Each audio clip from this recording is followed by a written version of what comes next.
নমস্কার, ঈশান বাংলার ইভিনিং শোতে আপনাদের সবাইকে স্বাগত জানাচ্ছি বন্ধুরা। আজকে ঈশান বাংলাতে যে বিষয়টা নিয়ে আলোকপাত করতে যাচ্ছি সেটা সাধারণত আমি রাজনৈতিক বিষয়গুলো নিয়েই বেশি আলোকপাত করে থাকি, কিন্তু আজকে একটু শিক্ষামূলক একটা বিষয় আমি আনছি। এটা এই জন্যই আনছি যে এই আলোচনার মাধ্যমে ছাত্রছাত্রীরা, বিশেষ করে যারা অভিভাবক আছেন, তারা কম্পিউটার শিক্ষা একটা গুরুত্বটা বুঝতে পারবেন। কম্পিউটার শিক্ষা কেন জরুরি, বিশেষ করে নবম দশম শ্রেণীর ছাত্রছাত্রীদের আমরা যে স্কুলে যে কম্পিউটার শেখানো হয় বা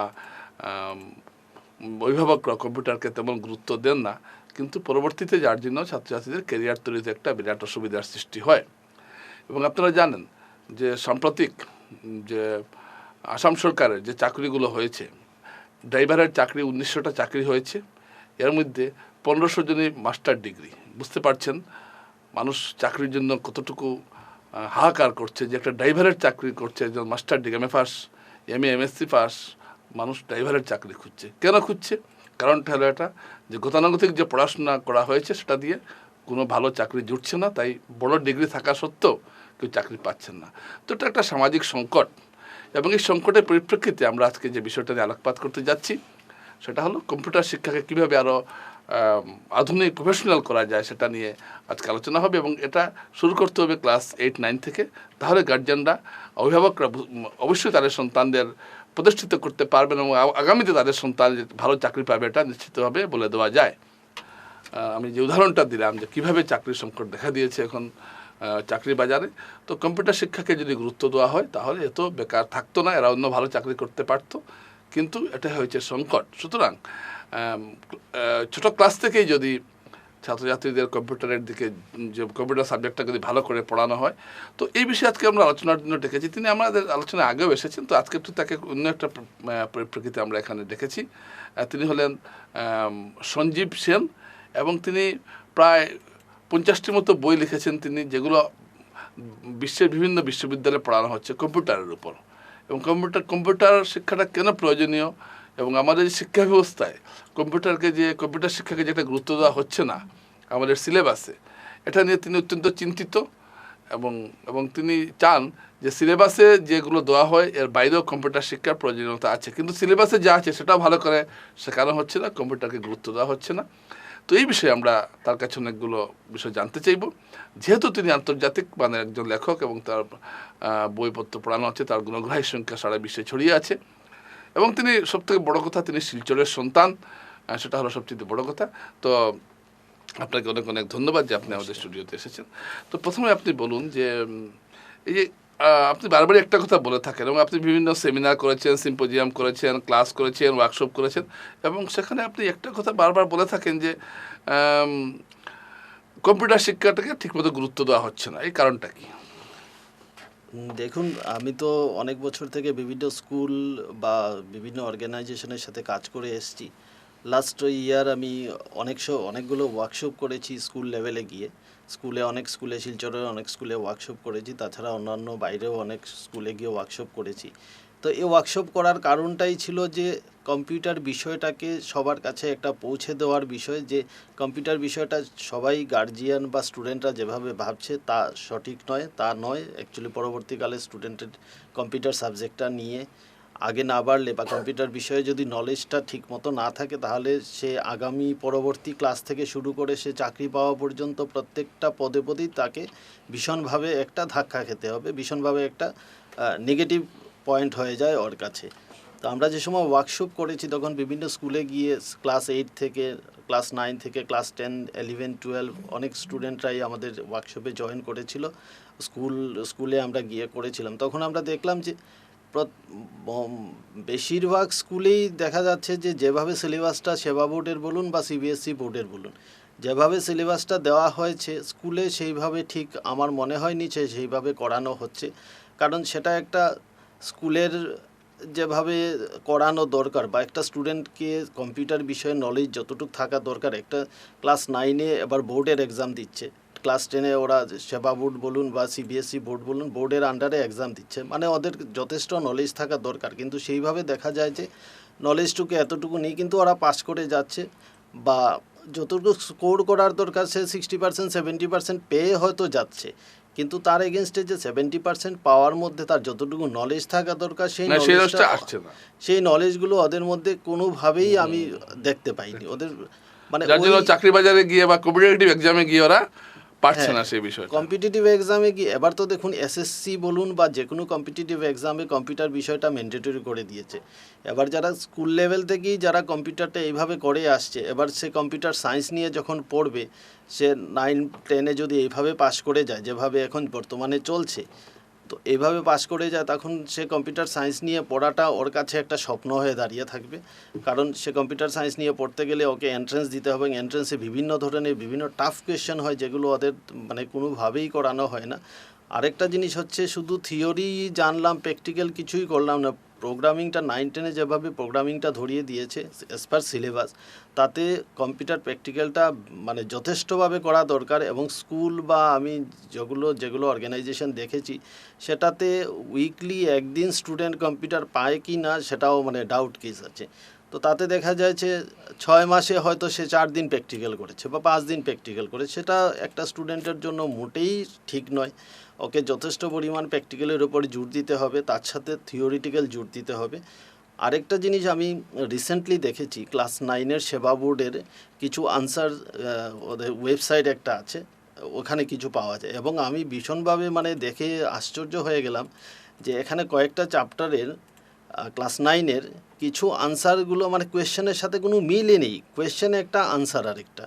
তো এই কোয়েশ্চেনগুলো হয়তো অনেক স্কুলে অনেক স্টুডেন্টরা এই আনসার পড়েই যাচ্ছে, যেটা কোয়েশ্চেনের আনসারই নেই ওটাই পড়ে যাচ্ছে, মানে ভুল আনসার পড়ে যাচ্ছে। 2 নম্বর হচ্ছে এখানে যেভাবে আনসারগুলো দেওয়া হয়েছে তাতে মানে ক্লিয়ার বলে কোনো জিনিসই নেই, মানে একটা ক্লামজি করে একটা আনসার দেওয়া আছে। যে কোয়েশ্চেনটা যে সময় পড়বে সে এই আনসারটা সে শিখতেই পারবে না। 2 নম্বর হচ্ছে এই আনসার লিখে সে ভালো যদি কোনো টিচারের কাছে পেপারগুলো যায় তখন সে মার্কস পাবে না।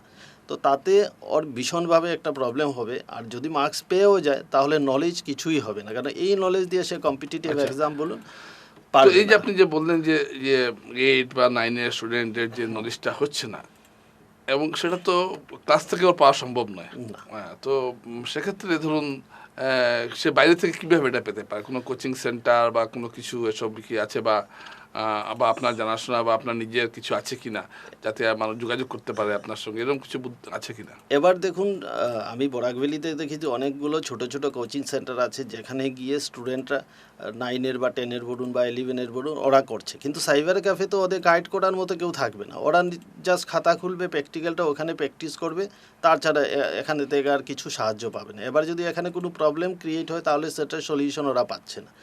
আর অনেক বছর থেকে আমি অ্যাকচুয়ালি প্রাইভেট টিউশন করে আসছি। আমি ছোটোখাটো প্রাইভেট টিউশন অনেক জায়গায় করাতাম, কিন্তু লাস্ট আমাকে ওয়ার্কশপ করার পর অনেক গার্জিয়ান, অনেক স্কুলের গার্জিয়ানরা বলছিল যে আপনি যদি একটা কোচিং সেন্টার খুলেন তাহলে আমাদের পক্ষে সুবিধা হয়, আমরা ওই জায়গা থেকে আপনার গাইড করে দিতে পারি।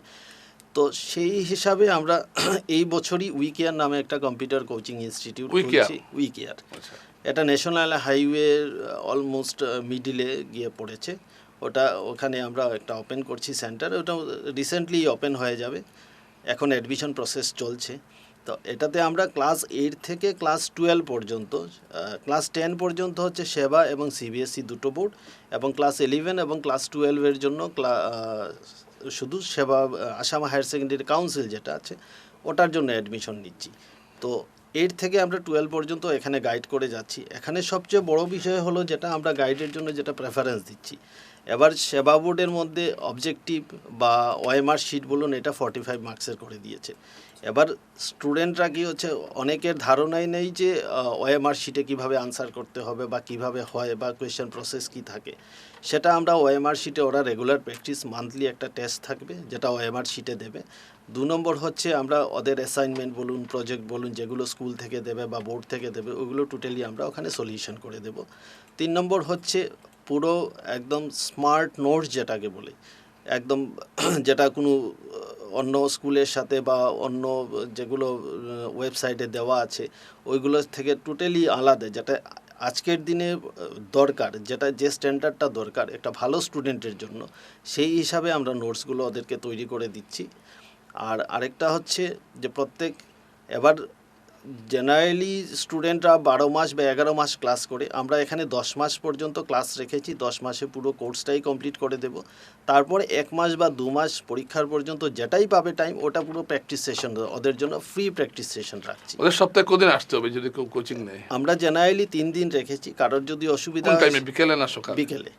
আপাতত আমরা বিকেলেই করেছি, কারণ যে অ্যাডমিশনগুলো হচ্ছে ওদের প্রেফারেন্স বিকেলেই আছে। আর এখন আমরা 3 দিন রেখেছি। কারোর যদি কোনো 2 দিনের 3 দিন না করতে পারছে তাহলে 2 দিন আসছে। আবার যে সময় সামার ভ্যাকেশন বা উইন্টার ভ্যাকেশন হচ্ছে বা যে কোনো ধরনের ভ্যাকেশন হচ্ছে, তখন ভ্যাকেশনে ওরা কনভিনিয়েন্ট টাইমে ক্লাসগুলো করতে পারবে। এই সুবিধা আমরা ওদের জন্য করে রেখেছি। আচ্ছা, তো আপনার সঙ্গে যোগাযোগ ওরা কীভাবে করতে পারে? আমার সাথে যোগাযোগ করার জন্য 1 নম্বর হচ্ছে আপনার ফেসবুক আছে, ফেসবুক উইকেয়ার নামে ফেসবুকটা আছে। এই ফেসবুকে গিয়ে ওরা এখানে আমাদের হোয়াটসঅ্যাপ নাম্বার দেওয়া আছে, ওখানে হোয়াটসঅ্যাপে ডাইরেক্টলি আমাদের সাথে কন্ট্যাক্ট করতে পারে, বা এখানে কল নাম্বার আমাদের দেওয়া আছে। ওই কল নাম্বার, উইকেয়ার নামে কল নাম্বার আছে, হোয়াটসঅ্যাপ নাম্বার আছে, এখানে যোগাযোগ করতে পারে। তাছাড়া এই প্রোগ্রামের আমরা নাম্বারটা দিয়ে দেবো, এখানে নাম্বার যেটা শো হবে ওই নাম্বারেও আমাদের সাথে কন্ট্যাক্ট করা যাবে।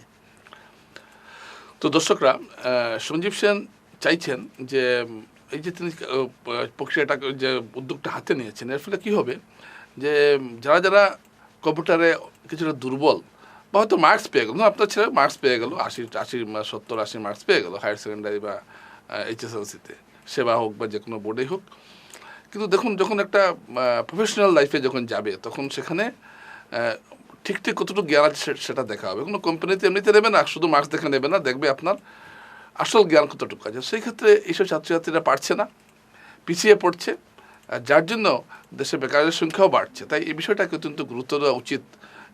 এই ধারণাটাকে, যেটা আমি বললাম, এটাকে ঠিক? হ্যাঁ, সেটা তো একদম অবশ্যই সেটাকে গুরুত্ব দেওয়া দরকার। তার মধ্যে আরেকটা জিনিস হচ্ছে, আমি গার্জিয়ানদেরকে বলবো যে দেখবেন যে আপনার স্টুডেন্টরা হয়তো 60% 70% পেয়ে যাচ্ছে, কিন্তু আপনারা ওটা যাচ করে দেখবেন যে স্কুলে কতটুক হয়েছে, তার এগেনস্টে যে 70% বা 80% পাচ্ছে, সেটা কি আদেও এটার সাথে মিলছে। কারণ বাকি সাবজেক্টে 70% তোলার জন্য যেভাবে পরিশ্রম করতে হয়, কম্পিউটারে তার থেকে বেশি পরিশ্রম করতে হয়। কিন্তু আমি দেখেছি যে এখন যারা স্টুডেন্টরা ক্লাসে পড়ছে, 8-9-এ পড়ছে, ওদেরকে মনে হয় মানে তার অর্ধেকের অর্ধেক পরিশ্রম করেও 70% পেয়ে যাচ্ছে। তো সেখানে একটা আমার মনে হয় এখানে একটা বিরাট অসঙ্গতি আছে, বা এখানে একটা লুপোলস আছে, যেটাকে গার্জিয়ানরাই চিন্তা করতে হবে যে তাদের স্টুডেন্টকে ওরা কোথায় দেখতে চায়। ওরা দেখতে চায় যে 70% 80% পেয়েও যে কোথাও চাকরি পাচ্ছে না, বা ভালো কোনো লাইনে ইঞ্জিনিয়ারিং বা ওই সব পড়তে পারছে না, 70% পেয়ে 80% পেয়ে সে যে কোনো জায়গায় চান্স পাচ্ছে, যে কোনো কম্পিটিটিভ এক্সামে সে নিজেকে তৈরি করতে পারছে বা নিটের ক্ষেত্রে তো এটা একটা, সেটা সব জায়গায় এটা প্রযোজ্য। সে যে সময় ক্লাস 10 থেকে 11-এ যে সময় সে ভালো একটা র্যাঙ্কিং করতে পারবে, আর যে কম্পিটিটিভ এক্সাম বা এন্ট্রেন্স এক্সাম হবে, সেখানে যদি সে ওইটাকে রেজাল্টটা যদি ওখানে ওর যে নলেজ আছে ওইটাকে যদি শো না করতে পারে, তাহলে ওই মার্কসটা দিয়ে কিছু পাবে না। তখন যার জন্য অনেক ভালো ছাত্র দেখা যায় যে টিকতে পারছে না আগে প্রতিযোগিতার ক্ষেত্রে, যেটা কম্পিউটারকে ততটুকু প্রাধান্য না দেওয়া এটা হয়েছে। তো দর্শকরা, আমরা আলোচনার প্রায় শেষ পর্যায়ে এসে গেছি। তো আমি একবার সঞ্জীব সেনকে অনুরোধ করবো যে আপনার শেষ যদি কোনো বার্তা থাকে অভিভাবকদের প্রতি, সেটা যদি আপনি অনুষ্ঠানের মাধ্যমে দিয়ে দেন। বার্তা তো দেখুন, অনেকগুলো বার্তা আমি আগেও দিয়েছি, এবারও আমি বার্তা এটাই দিতে চাইছি, এবং গার্জিয়ান এবং স্টুডেন্টদেরকে আমি ওটাই বলছি, যারা ভালো স্টুডেন্ট, যারা আগামীতে কিছু করার ইচ্ছা আছে, ভালো ইঞ্জিনিয়ারিং বা কম্পিউটার সায়েন্স নিয়ে পড়ার ইচ্ছা আছে, বা গার্জিয়ান যারা চাইছেন যে আমার ছেলেমেয়েরা ভালো রেজাল্ট করুক বা কম্পিউটার নিয়ে ভালো দক্ষতা নিয়ে পাশ করুক, ওদেরকে আমি একটাই অনুরোধ করব যে আমাদের সাথে যোগাযোগ করুন। এখানে আপনাদের টোটাল ফ্যাসিলিটিতে স্টুডেন্টরা কীভাবে ভালো নলেজ নিয়ে ভালো মার্কস পায় সেটার প্রতি আমরা গুরুত্ব দিচ্ছি, এবং তার জন্য আমরা ওই প্র্যাকটিক্যালটা রেগুলার বেসিসে রাখছি, থিওরি তো আছেই, এবং তার জন্য আমরা যেভাবে কম্পিটিটিভ এক্সাম বা আগামীতে বোর্ডের এক্সামে যেভাবে প্রিপারেশন দরকার, ওইটা আমরা মাথায় রেখেই আগামী ক্লাসের জন্য কিছুটা ওদেরকে রেডি করে দিচ্ছি, যাতে সে পরবর্তী ক্লাসে গিয়েও তার কাছে অনেকটা ইজি হয়ে যায়। অনেক অনেক ধন্যবাদ আপনাকে, আপনি অনুষ্ঠানে এসেছেন এবং অত্যন্ত মূল্যবান কথাগুলো আপনি বলেছেন।